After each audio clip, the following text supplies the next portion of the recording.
मैंने कमर फारूक अली साहब से कह दिया कि कमर फारूक अली साहब, मैं वहाँ इसलिए ठहरा हुआ हूँ ताकि मैं आपके लिए काम कर सकूँ, आपके कुछ काम आ सकूँ। मैं ये देखना चाहता हूँ कि विजय सिंह अंदर से क्या है और आप भी यही चाहते हैं मेरे हिसाब से, और वो आपसे कितना मुतासिर है।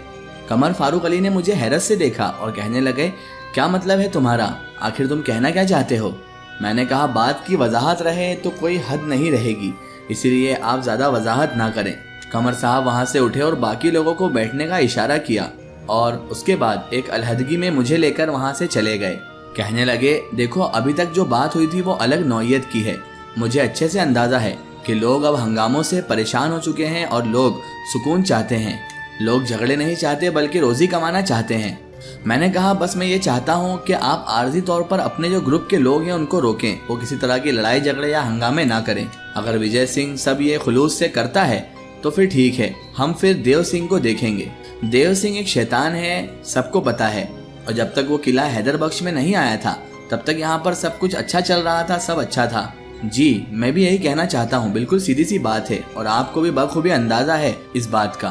तभी वो पूछने लगे, तो अब क्या करें शाजिल मियाँ? मैंने कहा, बस इतना करें कि अभी कुछ झगड़ा ना करें। तभी कमर फारूक अली साहब ने मुझसे पूछा, शाजिल मियाँ तुम कितने दिन की मोहलत चाहते हो, यानी तुम्हें कितने दिन चाहिए ये सब ठीक करने के लिए? मैंने कहा, 1 हफ्ता चाहिए मुझे। तो वो कहने लगे, फिर भी सोच लो, और ज्यादा वक्त चाहिए तो तुम अभी मांग सकते हो।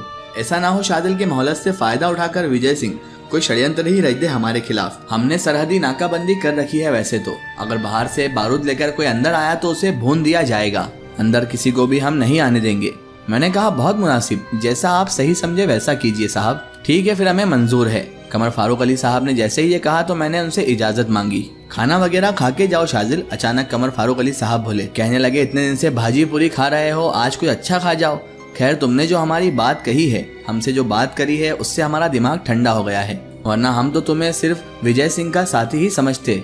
यकीन करो शाजिल, अगर इस दौरान कोई गड़बड़ हो जाती और तुम हमारे पास बातचीत करने नहीं आते तो तुम्हें विजय सिंह का साथी समझकर ही नुकसान भी पहुंचा दिया जाता। मैंने कहा, कमर फारूक अली साहब, सबसे पहले तो दिल से आपके ये ख्याल निकाल दीजिए कि आपका काम सिर्फ लोगों को नुकसान पहुंचाना ही है। बेहतरी के बारे में भी सोचिया कीजिए कभी। ये आप अच्छी तरह से जानते हैं कि ये काम विजय सिंह का नहीं है, बल्कि कोई और ये सब कुछ कर रहा है। तो वो कहने लगे, हाँ ठीक है, लेकिन ऐसा करो शाजिल, खून बह जाने दो।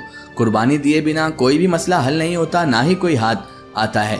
काफी देर तक मैं उनके पास बैठा रहा था। ये बस यही नेमत थी कि उन्होंने मुझे अपना कीमती वक्त दे दिया था। एक लम्हे के लिए जरा उनके तेवर नरम हुए थे, लेकिन फिर से उन पर वही कैफियत तारी हो गई, गुरूर और गुस्से वाली। मैंने सोचा दोबारा कभी ना कभी कोशिश करूंगा इन्हें अच्छी तरीके से समझाने की। वक्त गुजर रहा था और उसके बाद मैं वापस आ गया। अब मेरे जहन में सिर्फ विजय सिंह था। विजय सिंह के बारे में मुझे धीरे धीरे ये अंदाजा हो चुका था कि वो अच्छी तबीयत का इंसान था, यानी एक अच्छा इंसान था। उसे फिजूल में ही बदनाम किया जा रहा था। इन दोनों से मिलने के बाद मैं इतना तो कह सकता था कि जो विजय सिंह है वो सीधी तबीयत का आदमी है और वो नहीं चाहता था कि खून खराबा हो। लेकिन कमर फारूक अली साहब के तेवर ज़रा सख्त थे और उनके अंदर वो चीज़ दिख रही थी कि वो लड़ने के लिए हमेशा तैयार ही रहते हैं। बहरहाल मैं ठाकुर विजय सिंह की हवेली पर वापस आ चुका था। फिर मुझे अचानक हमीदा का ख्याल आया। उस रात तो मैं सो गया, लेकिन दूसरे दिन गंगाधर से मैंने उस लड़की के बारे में पूछताछ की।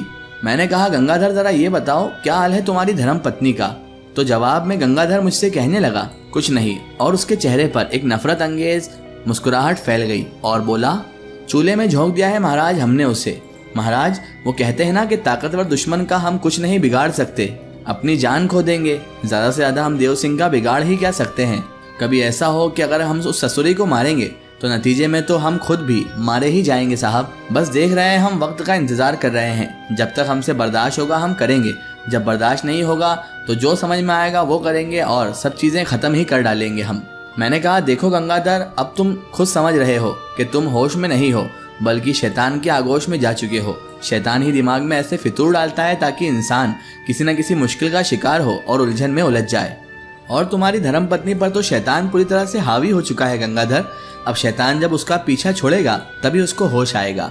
तभी गंगाधर बोला, ईश्वर आपकी जुबान कबूल करे और ऐसा ही करे महाराज, काश ऐसा हो जाए। हम क्या जाने कि अब आगे क्या होने वाला है। मैंने कहा, ठीक है गंगाधर, ये बात तो ठीक है, जरा मुझे ये बताओ, यहाँ पर एक लड़की काम करती है, उसके बारे में तुम क्या जानते हो? वो कहने लगा, साहब जी कौन सी लड़की? तो मैंने कहा, उसका नाम हमीदा है। तो कहने लगा, हमीदा? कौन हमीदा और कहाँ मुलाजमत करती है वो? तो मैंने कहा यहीं विजय सिंह की हवेली में ही मुलाजमत करती है। कहने लगा क्या नाम बताया आपने महाराज? मैंने कहा हमीदा। तो वो कहने लगा साहब ये तो मुसलमानों का नाम लगता है और मुसलमानों का इस हवेली में आखिर क्या काम? मैंने कहा हाँ वो लड़की मुसलमान है। तो वो कहने लगा मुसलमान और वो भी विजय सिंह की हवेली में? साहब शायद आप मजाक कर रहे हैं या फिर आपको गलत फहमी हुई है। तभी वो बोला कौन कहता है महाराज आपसे? मैंने कहा पता नहीं, कोई ना कोई तो कह रहा था कि हमीदा नाम की लड़की कोई यहाँ पर काम करती है। मैं तुम्हें उस लड़की का हुलिया बताता हूँ गंगाधर, हो सकता है तुम उसका नाम उसके बाद जान जाओ और हो सकता है उसका नाम हमीदा नहीं हो, कोई और हो। वैसे इस हवेली में कोई मुसलमान लड़की कैसे काम कर सकती है, ये तो सही भी बात है। उसके बाद मैंने गंगाधर को उसकी शक्लो सूरत बताई तो गंगाधर बोला नहीं महाराज आपको गलत फहमी हुई है, यहाँ पर इस शक्लो सूरत की इस चाल डाल की कोई लड़की काम ही नहीं करती, आपने शायद कहीं और देखा होगा किसी लड़की को। मैं सोच में डूब गया और मैं अच्छी तरह से जानता था कि हमीदा यहाँ पर हमीदा की हैसियत से नहीं होगी, उसने नाम बदल कर ही यहाँ पर काम लिया होगा, तभी जाकर उस मुसलमान लड़की को यहाँ पर काम मिला है, वरना यहाँ पर किसी मुसलमान का काम करना इतना आसान भी नहीं था। लेकिन मुझे ताज्जुब इस बात का था कि गंगाधर को मैंने जिस हुलिये का बताया था हमीदा का हुलिया तो वही था, हुलिये का भी मामला था ना। गंगाधर शायद मुझसे झूठ बोल रहा था क्योंकि इस हुलिये को तो वो अच्छी तरह से जानता होगा। अलबत्ता उसके बाद मैंने सोचा गंगाधर से पूछना सही नहीं होगा, शायद ये बात फैल भी सकती है, इसलिए मैंने सोचा कि हमीदा से ही दोबारा मुलाकात होगी तो उससे ही पूछूंगा। बहुत इंतजार किया, उसके बाद दोबारा मुलाकात आखिर हो ही गई और मैंने उससे बातचीत की। ना जाने क्यों मुझे उससे लगाव पैदा हो गया और दूसरे दिन मैंने फिर गंगाधर से बातचीत की। मैंने कहा गंगाधर हालात से तुम्हें ये तो ताउन हो ही गया होगा, ये तो अंदाजा हो ही गया होगा कि कमर फारूक अली किसी तरह का समझौता नहीं कर रहा है, वो तो खून खराबा करने के लिए तैयार ही बैठा है और इधर विजय सिंह भी अगर खून खराबा कोई करेगा तो चुपचाप बैठने वाले नहीं है। मैंने कहा अब इसका एक ही रास्ता है गंगाधर। तो वो बोला क्या महाराज? मैंने कहा तुम मेरे लिए एक काम कर सकते हो? तो वो बोला बिल्कुल करूंगा। मैंने कहा क्या तुम देव सिंह को मुझे दिखा सकते हो? मैं देव सिंह को देखना चाहता हूँ, क्या तुम मुझे उस तक ले जा सकते हो? तो भाई वो कहने लगा सारी बातें जानने के बाद भी साहब आप मुझसे ही पूछते हैं, आप फिक्र मत करिए, रात को चलेंगे हम देव सिंह के पास, उस जगह पर चलेंगे जहाँ पर देव सिंह अपनी देवदासियों के साथ बैठा हुआ रहता है। उसने जो खेल रचा रखा है वो आप अच्छी तरह से देखना महाराज अपनी आंखों से। लोगों की तो गैरत और शर्म दोनों ही मर चुकी है, इनका जमीर तो कब का ये खुद निगल चुके हैं। साहब जी जो औरतें उसके पास होती है ना वो सारी के सारी किसी न किसी की माँ बहन ही है, लेकिन उन सब पर उसने ऐसा तिलिस्म कर रखा है कि वो अपने घर वालों को तो छोड़ने को राजी हैं लेकिन देव सिंह को नहीं छोड़ती। और साहब जी उन औरतों को, उन लड़कियों को उसकी वजह से धन दौलत भी मिलती है और आपको भी पता है कि धन दौलत से बड़ा धर्म तो कोई है ही नहीं आज के दौर में। छोड़े महाराज, मन जलता है मेरा बहुत। मैं तो खामोशी से गंगाधर की सारी बातें सुन रहा था और वो एक तरह से सारी बातें सही भी कह रहा था।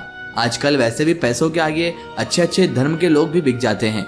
गंगाधर को बहरहाल मैंने देव सिंह के पास जाने के लिए तैयार कर लिया था और फिर उसी रात को गंगाधर मुझे खामोशी के साथ देव सिंह के यहाँ ले जाने के लिए उस हवेली से बाहर निकल गया। उसने मुझे एक तरफ इशारा किया, तभी मैंने उस ओर देखा तो देखा कि वो तो गंगाधर की बीवी थी और वो 16 श्रृंगार किए हुए बैठी हुई थी। गंगाधर के अंदर से आवाज आ रही थी कि ऐसे काले वीरानों से दूर एक अपना मसखन बनाते हैं।